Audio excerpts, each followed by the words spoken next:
როგორც იცით, Raylight TV დაინტერესებულია და აგრძელებს ჟურნალისტურ გამოძიებას ვაშლიჯვარში მდებარე ყოფილი გეოფიზიკის შენობის ირგვლივ არსებულ დავაზე. შეგახსენებთ, რომ აღნიშნულ შენობაში უკვე წლებია ცხოვრობს დაახლოებით 60 ოჯახი. თუმცა ამ შენობის ცალკეული ფართები საკუთრების უფლებით ვაშლიჯვარი 2012-ის 22 წევრს ეკუთვნის და მრავალწლიანი დავის შემდეგ სასამართლომ მოსარჩელე მხარე დააკმაყოფილა. მეორეს მხრივ აღნიშნულ ფართში დღესდღეობით მცხოვრები ოჯახები, რომლებსაც გამოსახლება ემუქრებათ, ცდილობენ დაამტკიცონ, რომ ამხანაგობა ვაშლიჯვარი 2012-ის წევრებზე შენობის გადაფორმება უკანონოდ მრავალი საბუთის გაყალბების შედეგად მოხდა. მათ დაგვაკავშირეს ბატონ ჯემალ ამირანაშვილს, რომელიც მრავალი წლის განმავლობაში მერიაში სხვადასხვა თანამდებობებზე მუშაობდა და საფუძვლიანად იცნობს ამ საქმეს. უფრო ვრცლად ამ თემაზე თავად ისაუბრებს. მინდა გითხრათ, რომ მრავალი წელი მუშაობდი მერიაში, ჯერ საორგანიზაციო განყოფილებაში, მერის მთავარმრჩევლად და მერე კანონიერების დაცვის გენერალურ ინსპექციაში, მაგრამ ამ მოქალაქეების საჩივარი მე დამეწერა როგორც მოსახლეობის სოციალური დაცვის პარტიის კორუფციასთან ბრძოლის კომისიის თავმჯდომარის 2000 წელს. ბადრი ცერცვაძე იყო ჩვენი პარტიის თავმჯდომარე და მოსახლეობამ მიმართა იმას, რომ გვიშველეთ, გვიპირებენ გამოსახლებაზე და მე დავიწყე ამ საქმის შესწავლა. აღმოჩნდა, რომ გოძიაშვილის მეორე შესახვევი ნომერ 17-ში საქნავთის დეპარტამენტი იყო, საქნავთი იმის და გეოფიზიკის და იმას ჰქონდათ ლაბორატორიული შენობა 4100 კვადრატული მეტრი. ეს იყო ნებართვით აშენებული, მაგრამ აშენებული იყო მოსკოვის მიერ და ირიცხებოდა იმას, მაგრამ ეს შენობა როგორც იმ დროის მოქმედი კანონით, ესე იგი ამოღებული იქნა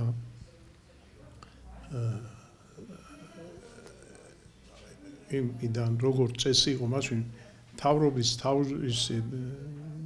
შევარდნაძის ბრძანებით ყველა ადმინისტრაციული შენობა ან სხვა შენობა გარდა სამხედრო ობიექტებისა უნდა გადმოცემოდა მუნიციპალიტეტს.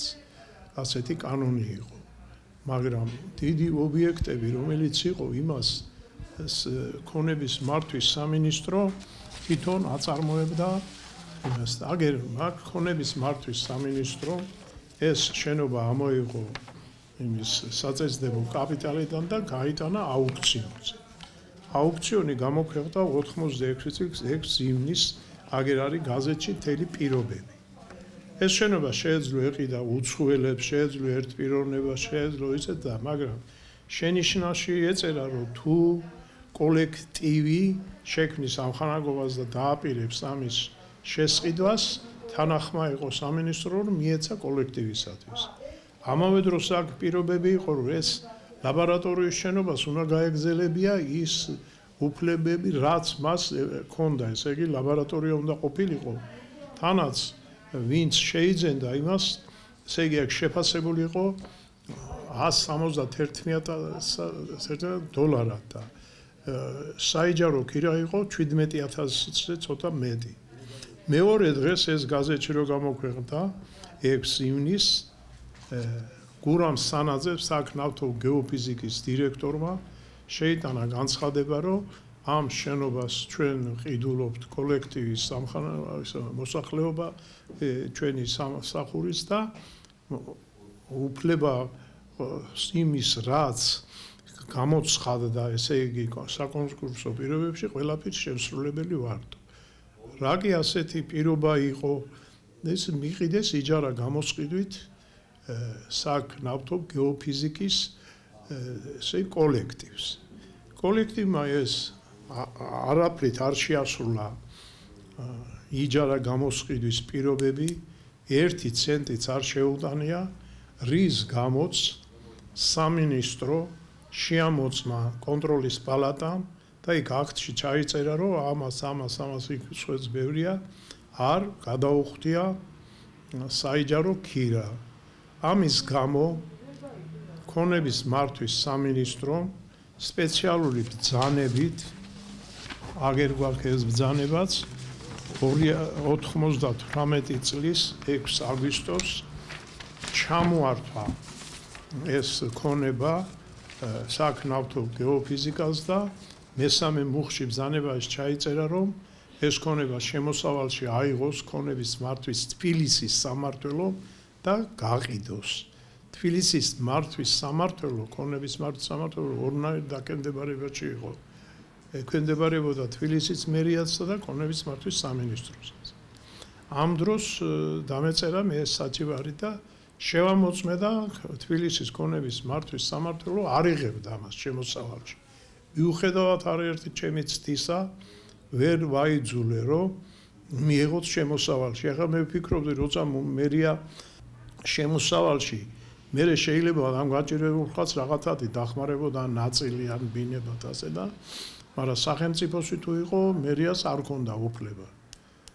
მე ყველა ინსტანციას რომ მივართე გავაკეთე პროექტი ესე იგი ქონების მართვის და მუნიციპალიტეტის საკუთრებაში აღებაზე. მაგრამ მაშინ ასეთი წესი იყო პროექტზე ვიზა უნდა მიეცა ყველას, ესე იგი ყველას მივაწემია ვიზა და ვაკე საბურთალოს რაიონში იყო აღმასკომის გამგეობის თავმჯდომარესაც უნდა მიეცა ვიზა. იმან ჩაიდინა სამსახურები სიყალბე და პროექტს მიაწერა რომ ეს ქონება სასამართლოს გადაწყვეტილებით მიკუთვნებული აქვს აქ ნავთობ გეოფიზიკას დაწერა ტყვილი. როცა მივიტანე მე ჩვენმა ხელმძღვანელობამ აღარ ჩარიცხა საბინაო ფონდში. მიდიოდა მიწერმოწერა მე სხვადასხვა ინსტანციებს რამდენჯერმე მივწერე სამინისტროს თუ არის ვალდებული რომ ქონების მართვის თქვენ მდგომარ ორგანოს შეასრულოთ თქვენი ბრძანება და აიღოს შემოსავალში ეს ქონება. სამინისტრომ რამდენჯერმე შეახსენა თბილისის ქონების მართვას, თბილისის ქონების მართვა მაინც არ აიღო შემოსავალში, იმ მიზეზებს და იქ ხალხი ცხოვრობს და ამიტომ არ ვიღებო, რასაც არაფერი მნიშვნელობა არ ქონდა იმის გამო რომ ეს როცა კონკურსზე გაიტანეს ის ხალხი მაშინაც იქ ცხოვრობდა და იქ თავარი იყო აიღო შემოსავალში და მერე გადაწყვეტილი იყო ამ ხალხის და იმ შენობის ამბავი. ამავე დროს ის საქნავთობ გეოფიზიკის დირექტორით მოქმედებდა და წერდა იქ-აქეთ წერილებს დარბოდა რომ ჩამორთმეული იყო და ამის განცხადებებს მაინც იღებდა. ხო და მერე ესე იგი შეიტანა სასამართლოში ამ ხალხის გამოსახლებაზე. სასამართლოში მე სპეციალური წვნებულებით ამ ხალხის ინტერესებს ვიცავდი და იქ განაცხადე რომ ეს ქონება არ არის საქნავთო გეზზე ჩამორთმეული აქვს და თქვენ არ შეიძლება სარჩელი განიხილოთ. არ მიაქციეს ყურადღება და სასამართლო ინსტანციებში ვერაფერს ვერ გავხდით გამოიტანეს გამოსახლება, ეს გამოსახლება ვერ მოახერხეს. ამ დროს ეს შანაძე მიწერა მერიას მერს ივას ამას და შერაძემ 2002 წელს ეს შენობა ჩარიცხა საბინაო ფონდში განკარგულებით ერთპიროვნულად სრულიად კანონის უხეში დარღვევით, რადგან ეს მერიის ქონება არ იყო და მას არ შეეძლო ჩაერიცხა საბინაო ფონდში, იყო ლაბორატორია სახელმწიფოს. ხო და დაავალა საბინაო მეურნეობის სამმართველოს გაეწერა ორდერები ქაღალდზე ნახაზების მიხედვით, იმიტომ რომ ამ ლაბორატორიაში ბინები არ არსებობს. და ასეთი კანონი არსად არ არსებობდა, რომ ქაღალდზე დახატული ბინებისთვის ორდერი გაეწერა თვინმე.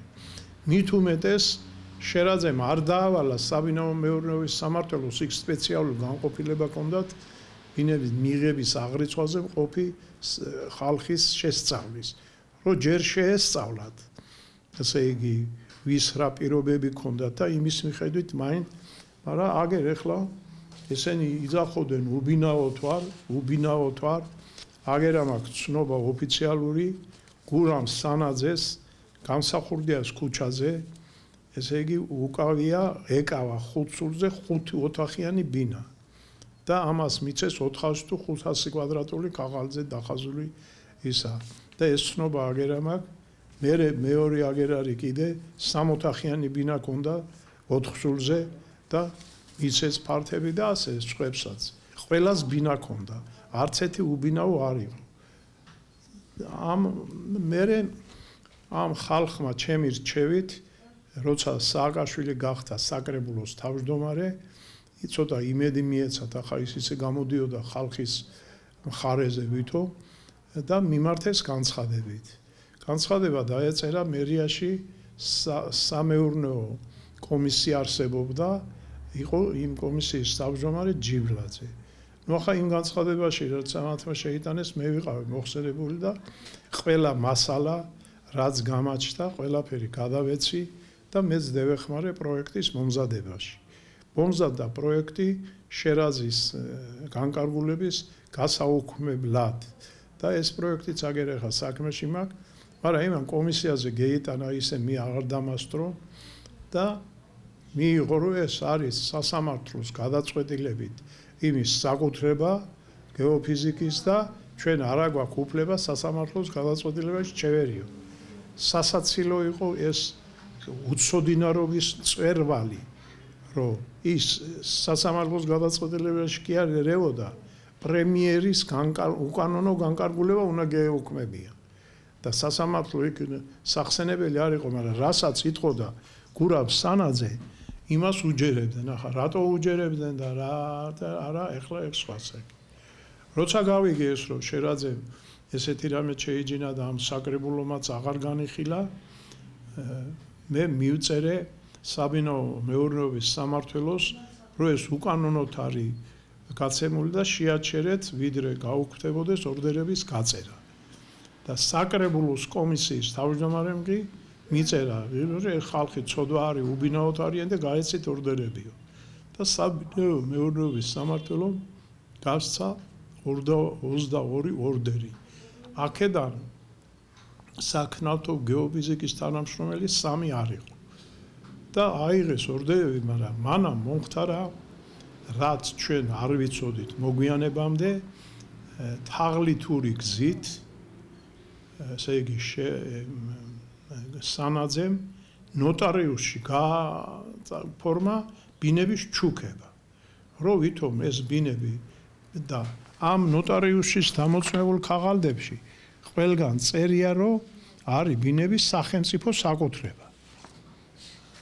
სახელმწიფო საკუთრება როგორ შეიძლებოდა, რომ ესე იგი ყოფილიყო და ყველგან აქ გვაქვს ჩვენ საჯაროს ამონაწერი, გვაქვს ისიც ესე იგი და ერთ-ერთ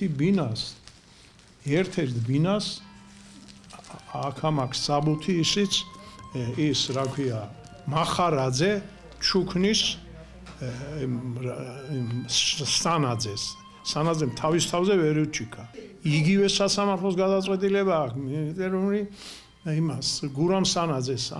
ამიტომ ეს საბუთები გაუკეთებია 2003 წელს.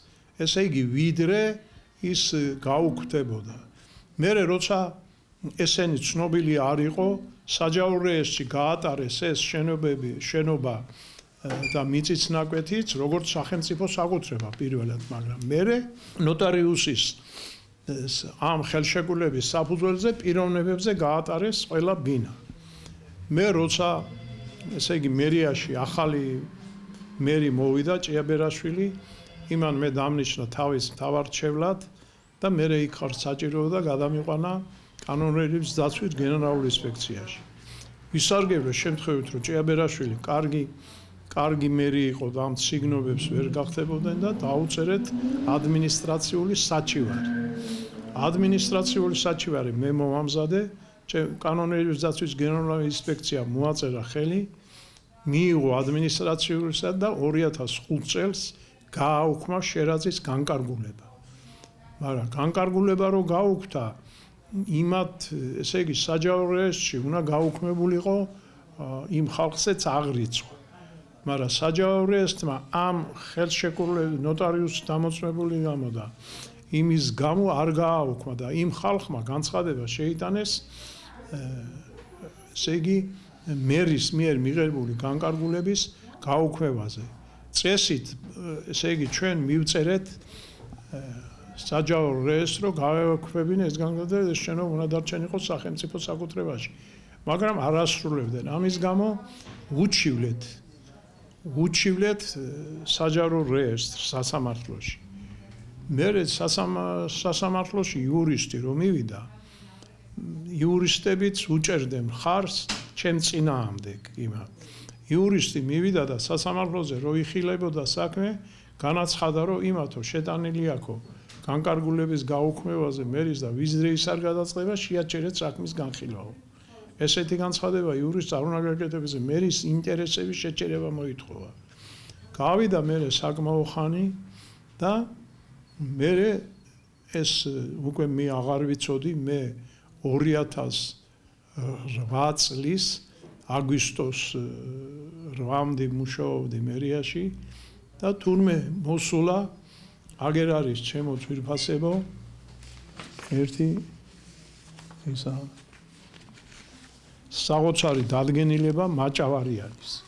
მაჭავარიანი აწერს ხელს, რომ თუ სადმე ვინმე მიკურდა, თუ სადმე ვინმე მიყაჩაღა და აღძრულია საქმე, ეს საქმეები უნდა გამოიტანოთ სასამართლოდან და პროკურორებიდან და იმათ დარჩეთ ხოლმე და ეს როდის მოხდა, იცი 2007 წლის ნოემბერში, მაშინ როდესაც 7 ნოემბერს შოარეულობა მოხდა და ის რა ქვია გადადგა მერი მაშინ იფიქრა მაჭავარიანმა ალბათ ახლა მე ასე ვფიქრობ რომ თუ რამე მიტაცებული გვაქვს წაგვართმევენ და დაავალა და თვითონ აწერს ხელს როგორც მოადგილე მაშინ და მას არ ქონდა ხელმოწერის უფლება და ეხლა როცა იძახიან პროკურატურაში რატო ერევაო ეს პარლამენტიო პირდაპირ მიუთითა სასამართლოებს და პროკურატურებს და სამსახურებს ყველა სარჩელი რაც აღზრულია სადმე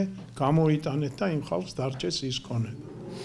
შერა იმან მერმა ვინ მოუმზადა არ ვიცი, აგერ არის მიწერა სასამართლოს და იმ მოქალაქეებს ჩვენ აღარ ჩივით იმის ჭიაბერაშვილის განკარგულება გავაუქმეთ და გააუქმათ მთავრობა მოწერია, მაგრამ მთავრობას მერის განკარგულების გაუქმების უფლება არ ქონდა კანონით, რადგან ქალაქში მერი არის უმაღლესი თანამდებობის პირი.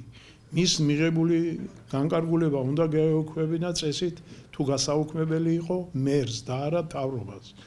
ამ საკითხს მე ადვოკატების მეშვეობით მივწერეთ წერილი, ის გაუქმების გადაწყვეტილება მოგვეცით და მოგწერეს, რომ არ იძებნებაო. ესეც საოცარია და ეს გადაწყვეტილება არის უკანონო ეს წერილი იმის გამო რომ ის გადაწყვეტილება კომუნალურ ფონდში ჩარიცხით 2005-ში იყო გაუქმებული და ესენი 2007-ში წერენ სასამართლოს წერილს. ესე იგი 2-3 წელიწადს რომ აღარ ჩივით და დარჩეს ეკონება მაგათო. ხო და ესე ბოლოს ესე მოხდა. მე ამათმა შეიტანეს სასამართლოში ამ წერილის გაუქმების შესახებ, მაგრამ იმათმა სასამართლომ არ განიხილა ამათი საჩივარი, თქვენ არ წარმოადგენთ და არ აგაქვთ საბუთიო, რომ მათ საბუთი არ მიგიბეს, მოგიბეს. ერთ სიტყვით ის სანაძე ყველგან და ყველაფერში აწყობდა საქმეს და სხვათა შორის უნდა მიექცეს ყურადღება იმასაც, რომ მაგათ ეს შენობა კი არ ჭირდება და არც უნდათ გაყიდონ და ფული იშონონ და ეგ 9000 კვადრატული კიდე მიწა არის იმას რაც ახლავს. ხო და დღესდღეობით ასე და ერთი სიყალბეც დაწერეს ორდერის გაწერის წინ, რომ თითქოს ეს ხალხი გამოსახლებული იყო. ესენი გამოსახლებული არასოდეს არ ყოფილან. და დღეს გვაქვს ეს მდრევალეობა, რომ ისინი უჩივიან ყველას ბინარო აქვს, კარგად თბილად და თკბილად ცხოვრობენ და ამ გაჭირებულ ხალხს კიდე აქეთ დაძდებენ. ესეთი მდგომარეობა ერთ სიტყვით ძირითადი ამ საკითხთან დაკავშირებით თავარი ის არის, რომ ყველა ქონება კიდე ვიმეორებ იყოს სახელმწიფოსი და სახელმწიფოს ქონება არასაცხოვრებელი ფართი და სამხედრო ობიექტების გარდა უნდა გაყიდულიყო. იყო ასეთი კანონი და ამ კანონს ახორციელებდა მერია თბილისში და ქონების მართვის სამინისტრო. ქონების მართვის სამინისტროს მერიაში ყავდა თავის დაქვემდებარების სამმართველო და ესენი არღვევდნენ კანონს იმის, რომ შეეიღეს შემოსავალში 5-ჯერ მივაწერიე სამინისტროს ქონების მართვაში. და იმით სარევიზიო კომისიის თავმჯდომარედ მიწერა, რატო არ ასრულებთ? და ეხლა იმის თქმა, რომ ჩვენ ავაშენეთ, ჩვენ ვინ ააშენა, ყველაფერი ააშენა სახელმწიფო. სახელმწიფომ ააშენა ეს ბინა და მოგცა ჩვენ. მაგრამ ის ხო ბინა არ იყო და თანაც კონკურსში რო არის გამოცხადებული წერია, რომ ლაბორატორიამ უნდა გააგრძელოს ლაბორატორიის ფუნქციები. და ეგ ლაბორატორია სანაძის ხალხმა და ეჭვია ხალ ზუსტად არ ვიცი გაძარცვეს. რატო გაძარცვეს? რატო არ უდგა იქ ყარეული? არიან მოწმენე. საუკეთესო ლაბორატორიის ის დანადგარები იყო იქა და მერე შეაქ მილიციაში განცხადება გამიძარცვეს. იქ უნდა ყოფილიყო ყარეული და თუ ვინმე მიუხვდებოდა დარეკავდნო და არც ჭირდებოდა მოსახლეობას ლაბორატორიის დანადგარები და ვინ მოიპარავდა. და ის ფაქტი, რომ თვით სანაძის მიგზავნილი კაცი შენობას უროთი ანგრევდა, მე მიუსტარი, იმიტომ ანგრევდა, რომ სხვას არ ეყიდა ეგ შენობა. Railway TV ცდილობს ობიექტურად გააშუქოს ეს თემა. ჩვენ უკვე წარმოგიდგინეთ საქმეში არსებული ორივე მხარის პოზიცია და მტკიცებულებები. თუ როგორ განვითარდება მოვლენები ამ საქმის ირგვლივ, ჩვენ შემდგომი სიუჟეტებიდან გაგაცნობთ.